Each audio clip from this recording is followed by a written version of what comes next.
आराध्नुमो यतीन्द्रश्रीपदाब्जे सत्त्वसिद्धये यद्रजोले सविक्षिप्तं समस्तं च रजस्तमः सीतारामयतीन्द्रश्रीभाववाङ्मयबोधकं सहस्रमुखसन्दीप्तं श्रीलक्ष्मणयतिं भजे। विशुद्धविज्ञानघनस्वरूपं विज्ञानविश्राणनबद्धदीक्षं दयानिधिं देहभृतां शरण्यं देवं हयग्रीवमहं प्रपद्ये। ज्ञानमुद्रैकमङ्कितकरं पुस्तकेन चिह्नितं तथा परं बिभ्रतीं हिमेन्दुकुन्ददीधितिं పంకజాసనాం స్మరేత్ సరస్వతి. అందరి రూపంలో ఉన్న మాస్టర్ గారి పాదపద్మాలకి నమస్కరిస్తూ,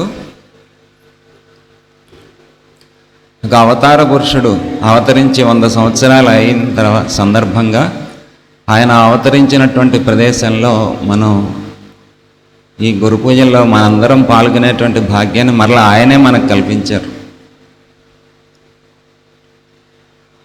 100 సంవత్సరాల క్రితం వారు ఈ గడ్డ మీద మనందరి కోసం దిగి వస్తే, అంతకుముందు ఎన్ని వందల సంవత్సరాల వేల సంవత్సరాల క్రితం ఈ గడ్డ అంతా పునీతమైందో అనిపించింది. ఎందుకంటే మహాత్ములు తపోభూమిలో అవతరిస్తారు. కృష్ణుడు అవతరించడానికి ముందు ధ్రువుడు తపస్సు చేసిన ప్రదేశం రేపల్లె బృందావనం అని చెప్తారు. అలాగే ఇక్కడ ఇద్దరు అవతారమూర్తులు, అమ్మ జిల్లేళిమూడి అమ్మ మాస్టర్ గారు ఈ గడ్డ మీద ఈ నేల మీద అవతరించారంటే దానికి కారణం మనకి తెలియదు. సూక్ష్మలోకాల్లో కానీ స్థూలలోకాల్లో కానీ దానికి సంబంధించిన ఎంతో తపస్సు ఇక్కడ నిండి ఉంటే తప్పితే ఈ ప్రాంతంలో ఉన్నటువంటి స్వచ్ఛత వీళ్ళ యొక్క సమర్పణ ఉంటే తప్పితే వాళ్ళు అవతరించరు. సో మనం అందరం కూడా వారి యొక్క అనుగ్రహానికి పాత్రలు అయ్యామనే చెప్పాలి. లేకపోతే వారి పేరే తెలీదు, వారే తెలీదు. కిందటి నెలలో ఒక ఆయన వచ్చి నా దగ్గరికి హైదరాబాద్లో, ఆయన ఎప్పటి నుంచో పూర్వపరిచయం, దాదాపు 10 సంవత్సరాలు 12 సంవత్సరాల నుంచి. మీరు ఈకే గారి శిష్యులని మీరు నాకు ఎందుకు చెప్పలేదండి అన్నాడు. ఏ గురువునైనా మనం ఫాలో అవుతున్నామంటే మన ప్రవర్తన వలన, మన సంభాషణ వలన మన గురువు యొక్క ప్రజెన్స్ వాళ్ళకి అవతల వాళ్ళకి లభించాలి. కానీ నేను ఫలానా అని డప్పు కొట్టుకోక్కర్లేదన్నారు.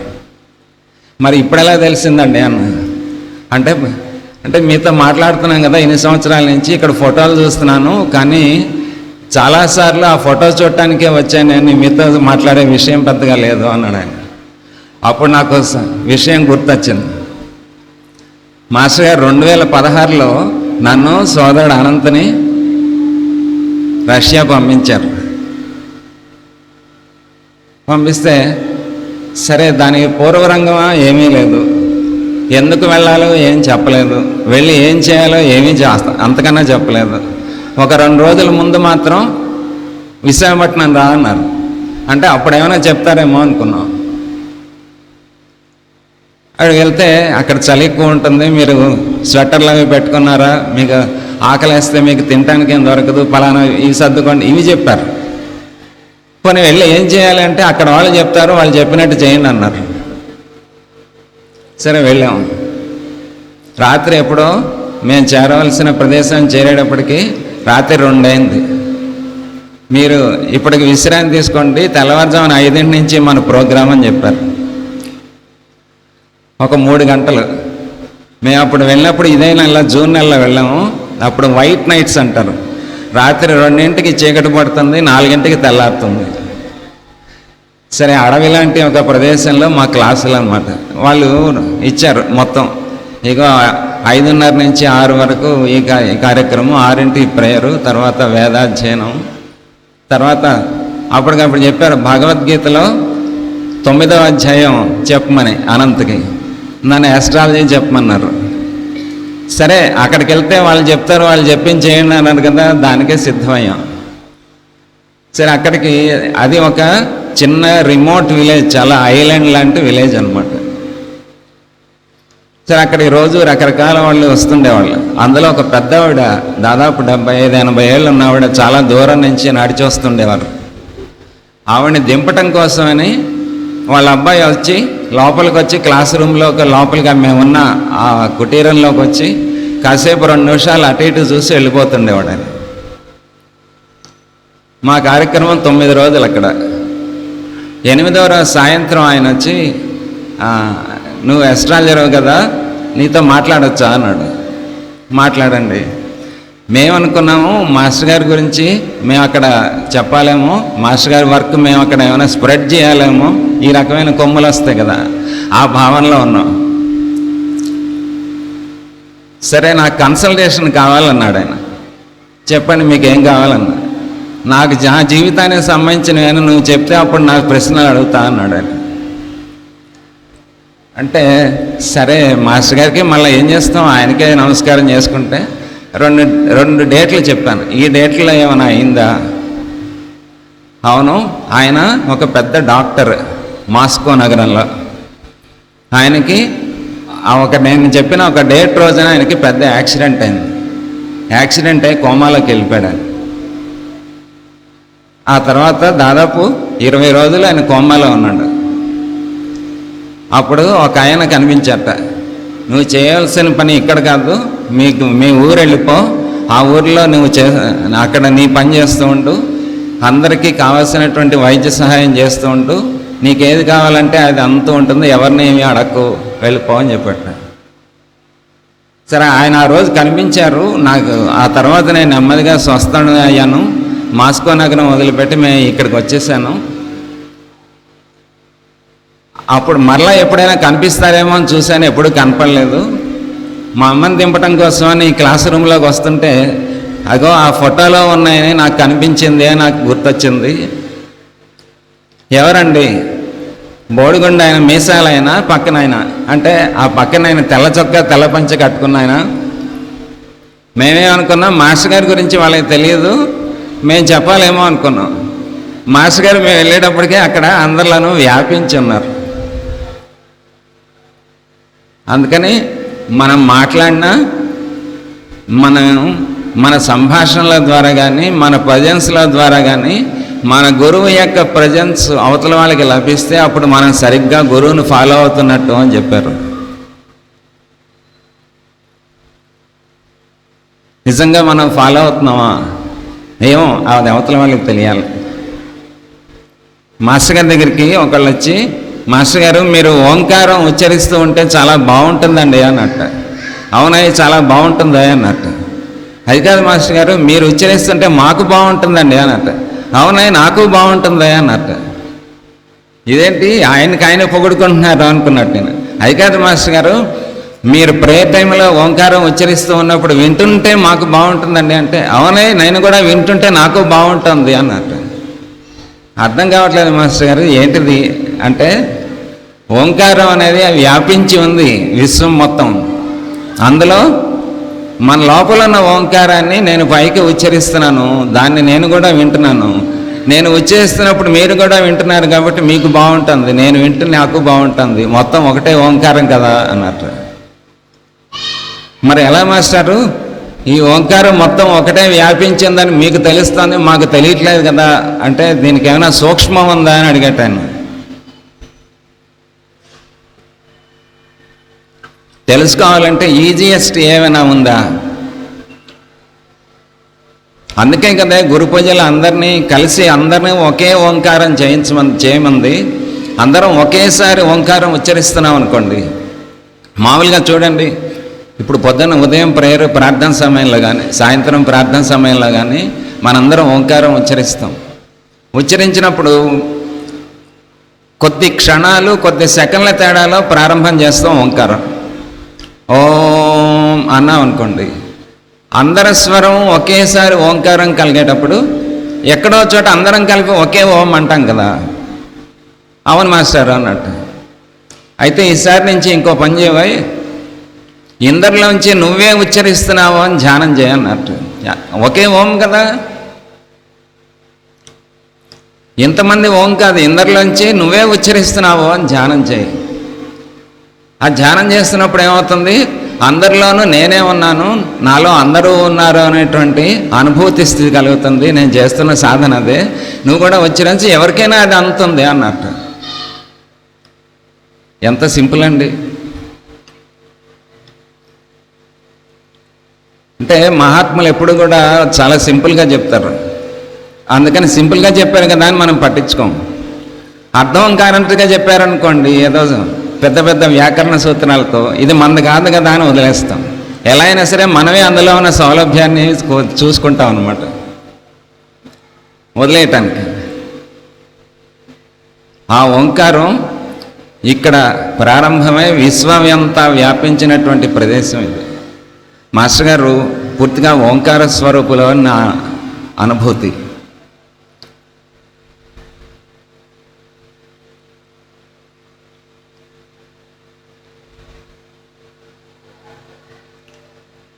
ఒక గురువు మన జీవితంలోకి ప్రవేశించడానికి ముందు కొన్ని జన్మల నుంచి మనల్ని గైడ్ చేస్తూ ఉంటారు.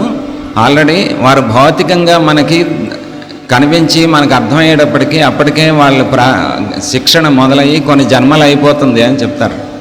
మనకేం తెలుస్తుంది, కానీ ఆ సమయం వచ్చినప్పుడు మాత్రమే వారు భౌతిక రూపంలో మనకి దర్శనమిస్తారు. నిజానికి కంటిన్యూస్గా వారు పక్కనే ఉన్నాం అనుకోండి, ఏంటి ఉపయోగం? పెద్ద ఉపయోగం ఏం లేదు.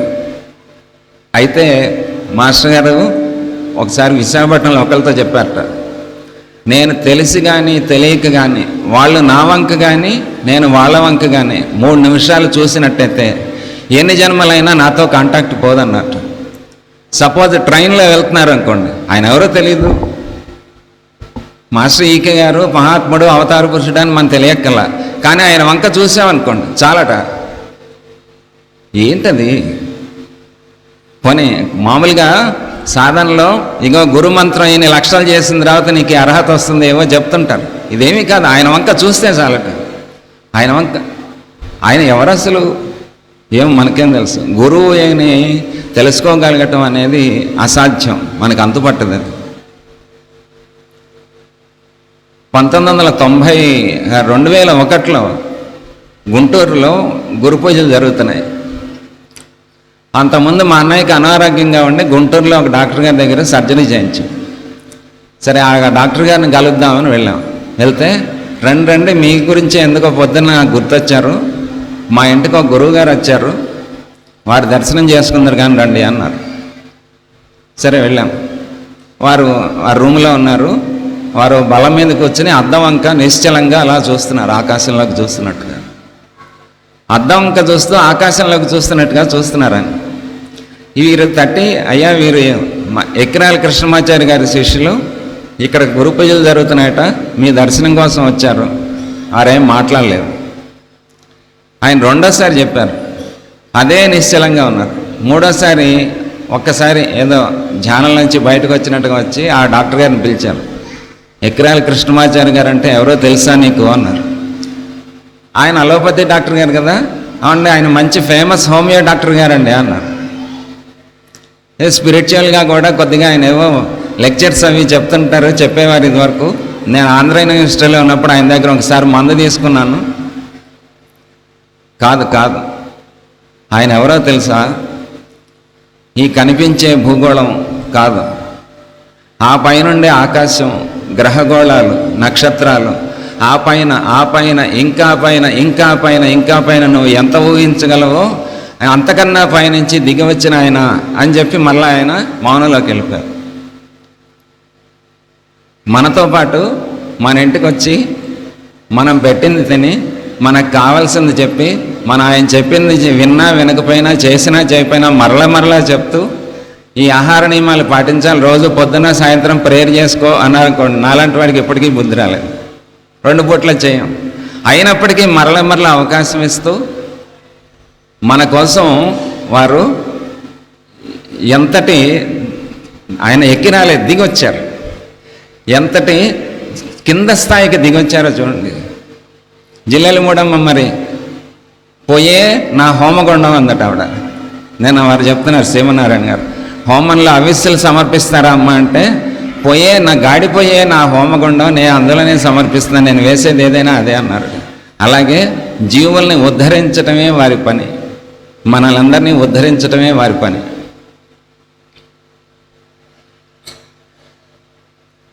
భౌతికంగా మాస్టర్ గారు మాతో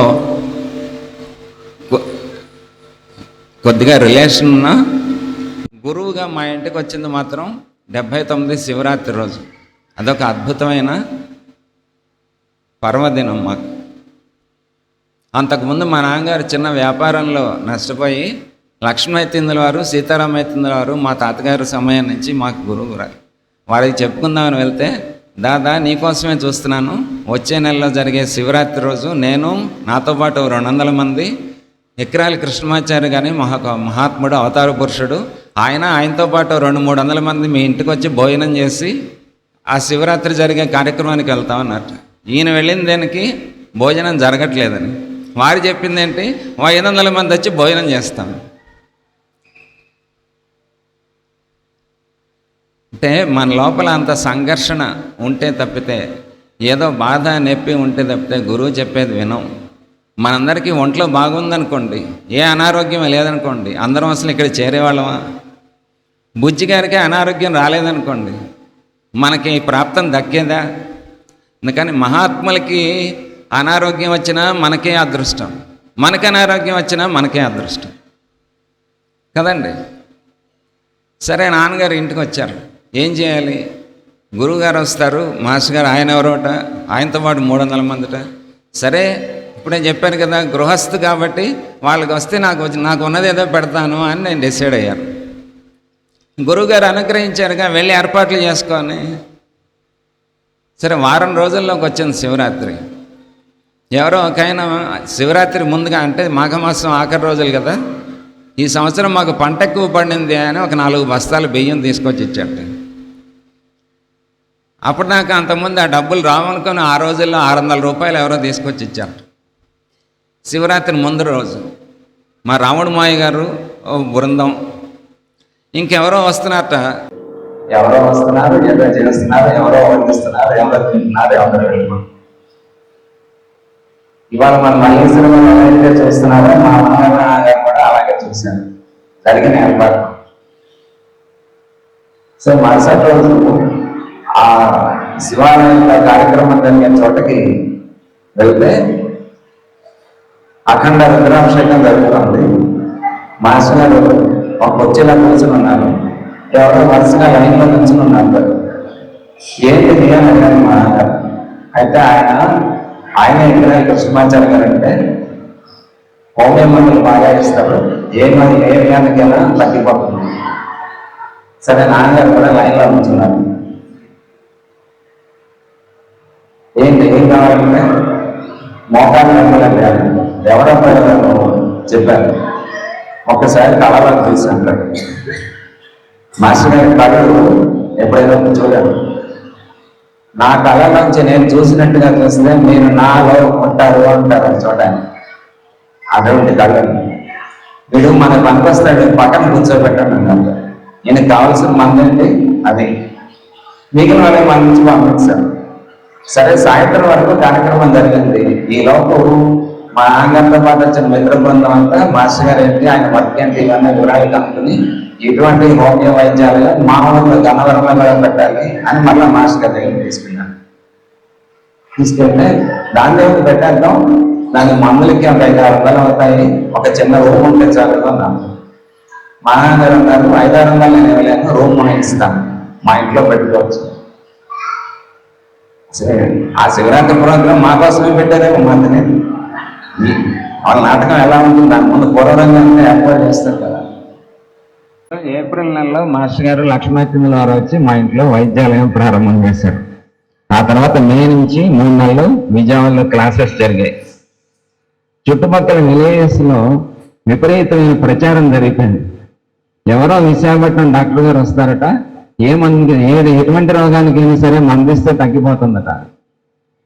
మాస్టర్ గారు ఏం చేశారు, వైద్యాలయం ప్రారంభం చేసి వెళ్ళిపోయారు. ఆ మరుసటి రోజు నుంచి ఉదయం 6:30 కల్లా ఎడ్ల బళ్ళు కట్టుకుని ట్రాక్టర్లు వేసుకుని ఇంటి ముందు తిరునాళ్ళ జనాలాగా వచ్చేవాడు. ఏం చేయాలి? మా నాన్నగారు చాలా ఏం తెలియదు, ఆయన 10th క్లాస్ చదువుకున్నారు, అసలు మందుల పేర్లే తెలియదు. సరిగ్గా ఒక 20 రోజుల్లో మరలా మాస్టర్ గారు విజయవాడ వచ్చారట. ఏమండి, చాలా చనువుగా మాట్లాడేవారు. మీరు వచ్చి ఏదో దీపారాయణ చేసి వైద్యాలని చెప్పి వెళ్ళిపోయారు, తెలంగాణ వచ్చే వాళ్ళని నా దుంపతించుతున్నారు, ఏం చేయాలి? వాళ్ళ బాధలు చూస్తే నేను తట్టుకోలేకపోతున్నాను, నన్ను ఏం చేయమంటారు? సరే, ఓ పని చేయబోయి వాళ్ళ బాధలన్నీ జాగ్రత్తగా విను, కళ్ళు మూసుకో, మాస్టర్ గారి దండం పెట్టుకో, కళ్ళు మూసుకొని నీ చేతికి ఏ మందు సీసా వస్తే ఆ మందు పట్టాయి, మిగిలిన నేను చూసుకుంటా అన్నట్టు. ఎవరిస్తారండి ఆ వరం? అలా 4 నెలల నాన్నగారు అదే ప్రక్రియ చేశారు. నాన్నగారు మందిస్తే తగ్గిపోతాం, ఇది ఇంకొంచెం ప్రమాదం. ఆ తర్వాత నాన్నగారు ఆ క్లాసులకి అటెండ్ అవటం, హోమియో మరలా రాత్రంతా కూర్చొని చదువుకుంటాం, ప్రతి నెల గుజ్జు గారు వచ్చి మందులు ఇవ్వటం, కావాల్సిన సూచనలు ఇవ్వటం, అలా ఇంట్లో డిస్పెన్సరీ స్టార్ట్ అయింది. నాకు ఇచ్చిన సమయం ఇంకొక 1/2 నిమిషం ఉంది, 10 నిమిషాలు ఎక్స్ట్రా.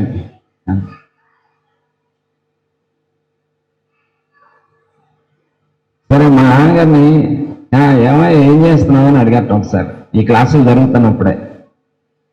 ఏదండి, ఇది వరకు బిజినెస్ ఉండేది, అది అయిపోయింది, ఇప్పుడు ఏం చేయాలో తెలియట్లేదు. అయితే సున్నం గానగా ఉంటుంది కదా, అది పెట్టబోయా అన్నట్టు. మీకేం, మీరు సలహాలు బాగానే ఇస్తారు, డబ్బులు మీరు ఇస్తారా అని అడిగారు. మన గురువు దగ్గర అదే కదా, పిల్లవాలి, పిల్లలకి పిల్లలు పుట్టాలి, మనం అడిగే వరాలు, వాళ్ళు బాగా చదువుకోవాలి, మంచి స్కూల్లో సీట్ రావాలి, ఇవే కదా. అంత మించి గురువు వచ్చి వాళ్ళ దగ్గర అడగటం కూడా మనకు చేత కాదు, మీకేం కావాలంటే డబ్బులు మీరు ఇస్తారా అన్నట్టు. అదొకటి ఉంది కదా, చూద్దాం మాస్టర్ గారు ఏం చేస్తారో అన్నట్టు. సాయంత్రం ఇంటికి వచ్చేసారు నాన్నగారు. అంతకుముందు బాగా పరిచయం ఉన్న బ్యాంక్ మేనేజర్ గారు ఆ రోజు రాత్రి మన ఇంటికి వచ్చి, మీ వల్ల నేను చాలా ప్రయోజనం పొందాను, 15 రోజుల్లో నా ట్రాన్స్ఫర్ అయిపోతుంది, మీకు ఏమైనా లోన్ కావాలంటే ఇస్తాను. ఇంటికి వచ్చి నా మేనేజర్ ఎవరు అడుగుతాడండి? సరే, ఏం బిజినెస్ చేయాలో ఆయన చెప్పారు, డబ్బులు ఏమి ఇస్తున్నారు, అదేంటో అప్పుడు తెలుసుకోవాలి మనం, ఏం చేయాలో ఎలా చేయాలని. సున్నంగా దాని మిషన్లు ఎక్కడ ఉంటాయి, 2 రోజులు ఎక్కడ దొరుకుతాయో కనుక్కున్నారు. అది విజయవాడలోనే ఒక ఫ్యాక్టరీ ఉంది. ఆ రోజుల్లో సిమెంట్ చాలా టైట్గా ఉండేదట. సరే, ఆ ఫ్యాక్టరీకి వెళ్తే ఆ మిషన్ తయారు చేసే కంపెనీకి ఇప్పుడు డబ్బులు ఇచ్చేసి వెళ్తే 6 నెలల తర్వాత కాంటాక్ట్ చేయండి అన్నారు. సరే, ఏం చేశారు, బ్యాంక్ మేనేజర్ చెక్ ఇచ్చాడు కదా, ఇచ్చేసి వచ్చేసాను. చాలా టైట్, కష్టం ఇప్పట్లో రాదు, 6 నెలల తర్వాత చూద్దాం అన్నారు. సరే, వచ్చేసాను.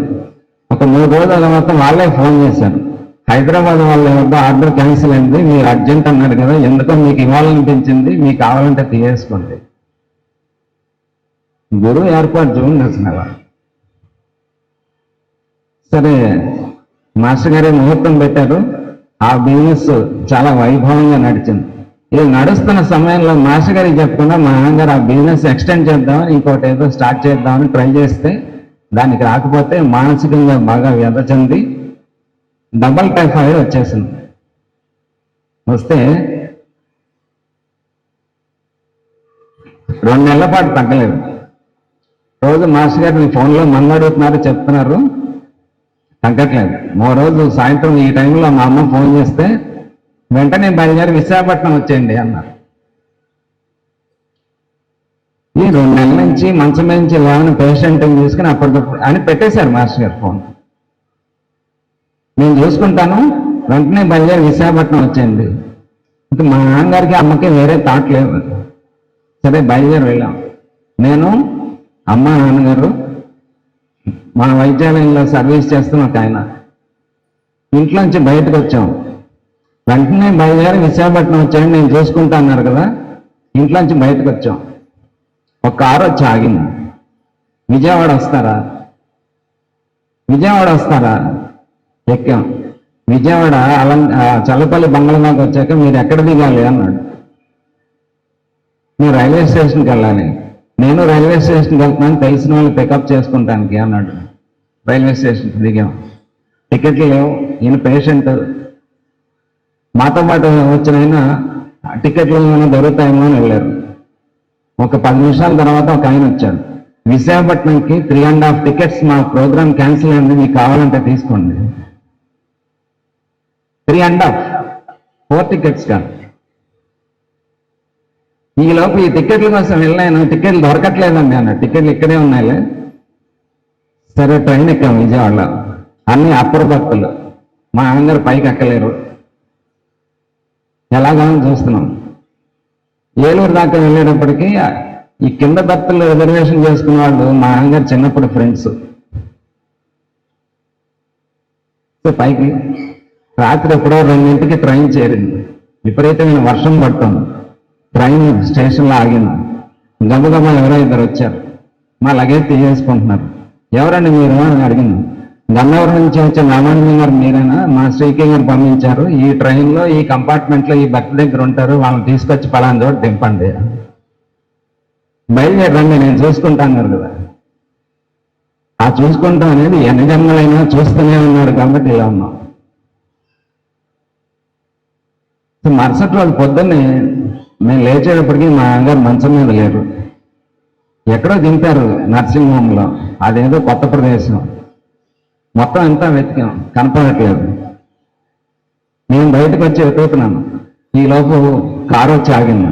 అందులో వచ్చి మాస్టర్ గారు దిగారు. నాన్నగారు రా అన్నారు. కనపట్లేదు తాతగారు అన్న.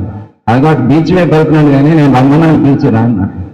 ఈలోపు ఏమైంది, మా ఆయనగారికి 4 విపరీతం చెమట పట్టి, అప్పటికి మోషన్ వేసాం. నెల అయింది, మోషన్ అయిపోయింది, చెమట పట్టేసింది.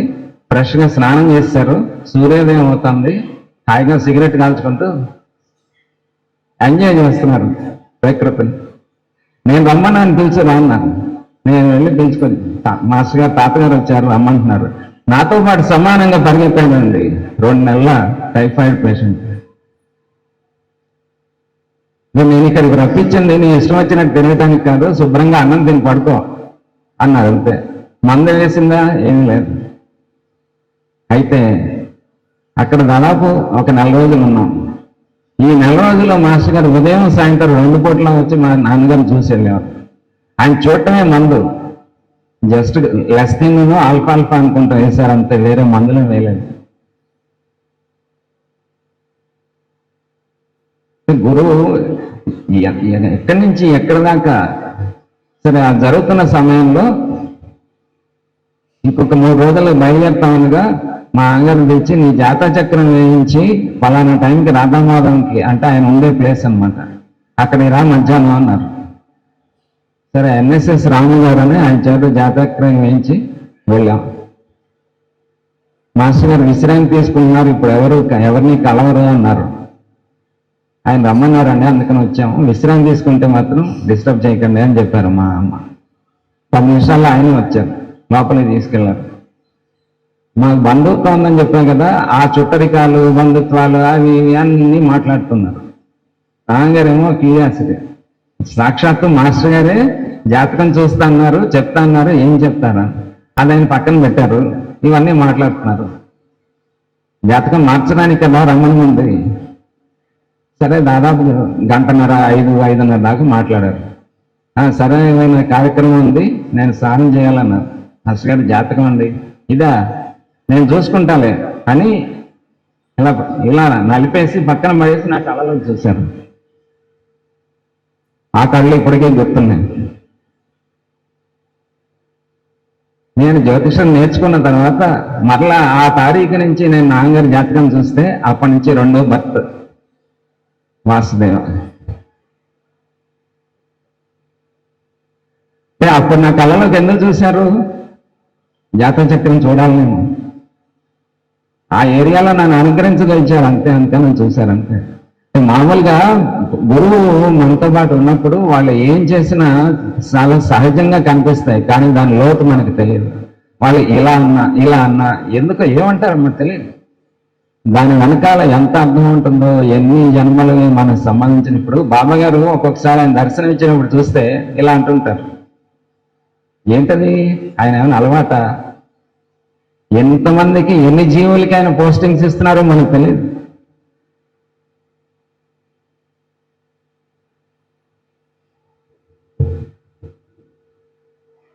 84 ఫిబ్రవరి 2వ వారంలో మరలా గన్నవరం వచ్చారు. ఆ రోజు డిస్పెన్సరీ కూడా జరుగుతుంది, బుజ్జి గారు మందులు ఇస్తున్నారు. మాస్టర్ ఒక అరగంట తర్వాత వచ్చారు.